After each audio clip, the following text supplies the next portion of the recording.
نبی کریم صلی اللہ علیہ وسلم نے ارشاد فرمایا، 6 چیزوں سے پہلے اعمال میں جلدی کرو، بے وقوفوں کی حکومت سے پہلے، سپاہیوں کی کثرت، قطع رحمی، فیصلہ بیچ دینے کے وقت سے، خون کو ہلکا سمجھا جانے کے وقت سے، کیف و سرور میں مست لوگ جو قرآن کو گانا بجانا بنا لیں گے، لوگ ایسے شخص کو آگے کریں گے جو نہ تو فقیہ ہوگا اور نہ عالم، وہ صرف اس لیے اسے آگے کریں گے تاکہ وہ انہیں قرآن مجید گا کر سنائے۔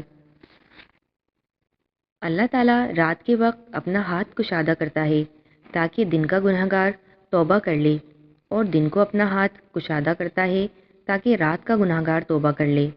یہ اس وقت تک ہوتا رہے گا جب تک سورج مغرب سے طلوع نہ ہو جائے۔ جس شخص نے دنیا میں شراب پی اور توبہ نہ کی، وہ آخرت میں شراب نہ پی سکے گا، اگرچہ جنت میں ہی کیوں نہ داخل ہو جائے۔ اللہ تعالیٰ نے ہر بدعتی کی توبہ سے پردہ کیا ہوا ہے۔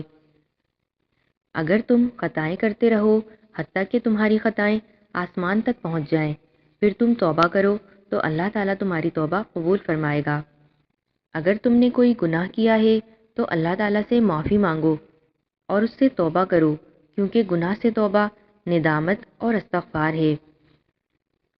ہمارا رب تبارک و تعالیٰ ہر رات آسمان دنیا کی طرف نزول فرماتا ہے۔ جب رات کا آخری تہائی حصہ باقی رہ جاتا ہے تو فرماتا ہے، کون ہے جو مجھ سے دعا کرے، میں اس کی دعا کو شرف قبولیت سے نوازوں۔ کون ہے جو مجھ سے مانگے، میں اسے عطا کروں۔ کون ہے جو مجھ سے بخشش طلب کرے، میں اسے بخش دوں۔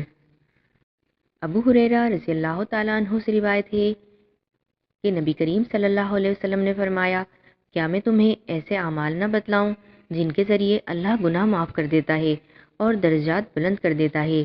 صحابہ نے عرض کیا، اے اللہ کے رسول صلی اللہ علیہ وسلم، ضرور بتلائیے۔ فرمایا، سختی اور تکلیف میں اچھی طرح وضو کرنا، مساجد کی طرف زیادہ چلنا، اور ایک نماز کے بعد دوسری نماز کا انتظار کرنا، یہی تمہارا رباط اپنے آپ کو اللہ کی اطاعت پر کاربند رکھنا ہے۔